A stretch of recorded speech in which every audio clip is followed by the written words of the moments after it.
Rester tout seul dans son coin, aujourd'hui, ce serait idiot. Donc faites-vous entourer, mais ça va être une rencontre, 2, 3 rencontres. Mais c'est con, mais moi, ce qui fait la sélection dans ce qui me vient dans mes oreilles, parce que vous êtes à un niveau équivalent, je veux dire. Tout le monde a un home studio maintenant. Autant avant, il fallait mettre 50 000, 100 000 euros il y a 20 ans pour avoir un son pas dégueulasse. Maintenant, c'est bon. Donc, face à cette qualité équivalente, il faut sortir du lot et il n'y a pas 10 000 trucs. Moi, je dis, un conseil, c'est par exemple d'être entouré.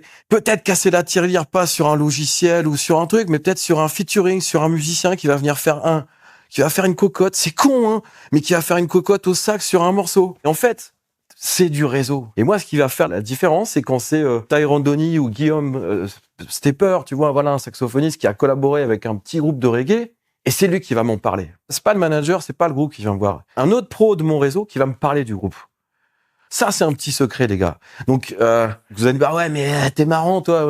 Comment on fait pour avoir le premier pro qui parle de nous? On invite un musicien ou on fait une formation et on sait que dans la formation, il y a un mec, un intervenant qui est super sympa. Après la formation, quand tout le monde s'est barré, on va voir le mec et puis on parle et puis sans être relou, mais on parle, tu vois, et on montre qu'on est motivé. Et puis des portes vont s'ouvrir comme ça.